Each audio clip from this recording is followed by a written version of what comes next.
ذكرك أخاك بما يكره আল্লাহর রাসূল সাল্লাল্লাহু আলাইহি ওয়াসাল্লাম বলেন, ও আমার সাহাবায়ে কেরাম, গীবত হলো এমন বস্তু, গীবত এমন জিনিসকে বলা হয় তোমার ভাইয়ের সম্পর্কে এমন কিছু আলোচনা করা যা সে অপছন্দ করে।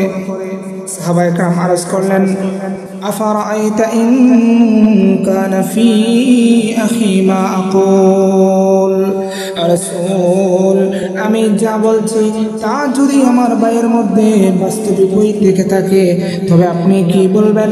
সাহাবায়ে কেরামের এই প্রশ্নের উত্তরে আল্লাহর রাসূল সাল্লাল্লাহু আলাইহি ওয়াসাল্লাম বলেন, ইন কানা ফীহি মা তাকুলু ফাকাদ ইগতাবতাহু, আল্লাহর রাসূল বলেন তুমি তার সম্পর্কে যা বলছো তা যদি তার মধ্যে প্রকৃতই থেকে থাকে তাহলে তুমি তার গীবত করলে।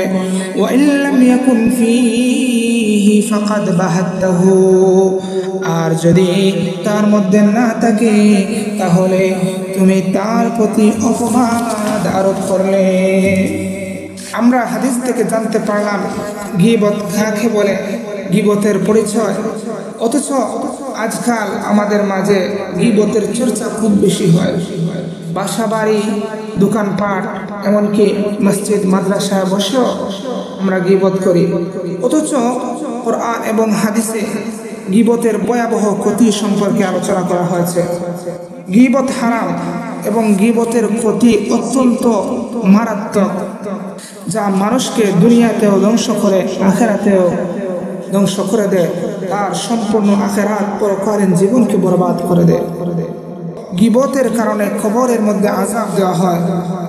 যেমনিভাবে আল্লাহর রাসূল সাল্লাল্লাহু আলাইহি ওয়াসাল্লামের পবিত্র মুখনিসৃত বাণী যা লিপিবদ্ধ করা হয়েছে সুনানে ইবনে মাজার 349 নম্বর হাদিসের মধ্যে, একদিন আল্লাহর রাসূল সাল্লাল্লাহু আলাইহি ওয়াসাল্লাম দুইটা কবরের পাশ দিয়ে যাচ্ছিলেন এবং আল্লাহর রাসূল বলেন, ইন্নাহুমা লা ইউআযাবান, নিশ্চয় এই দুই কবরবাসীকে শাস্তি দেওয়া হচ্ছে।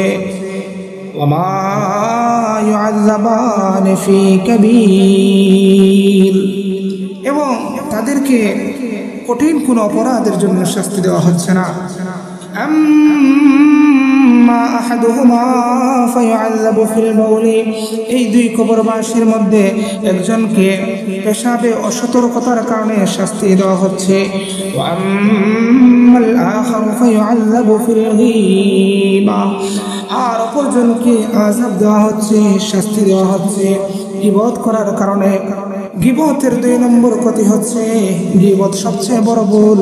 যেমনিভাবে আবু দাউদ শরীফের 4876 নম্বর হাদিসে আল্লাহর রাসূল সাল্লাল্লাহু আলাইহি ওয়াসাল্লাম বলেন, ইন্না মিন আরবার রিবা আল ইস্তিতালা ফি ইরজিল মুসলিমি বিগাইরি হাক্কিন, অন্যায়ভাবে কোনো মুসলিমের মান সম্মানে হস্তক্ষেপ করা ব্যাপকতর সুদের অন্তর্ভুক্ত, অর্থাৎ মহাপাপ। গীবতের 3 নম্বর ক্ষতি হচ্ছে গীবতকারীকে আল্লাহ রাব্বুল আলামিন লাঞ্ছিত করেন।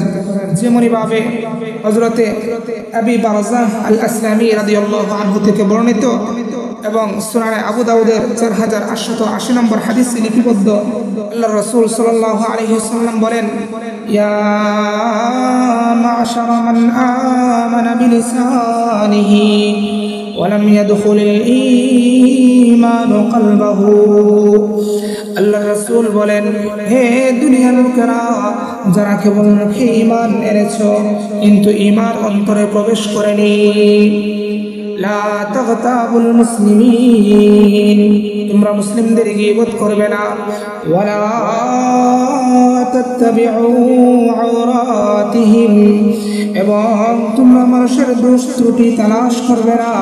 ফাইন্নাহু মান ইত্তাবাআ আওরাতিহিম, কারণ যে ব্যক্তি বা যারা মানুষের দোষ ত্রুটি খুঁজে বেড়াবে, ইত্তাবিউল্লাহু আওরাতাহু, আল্লাহ রাব্বুল আলামিন তার দোষ ত্রুটি তালাশ করবেন।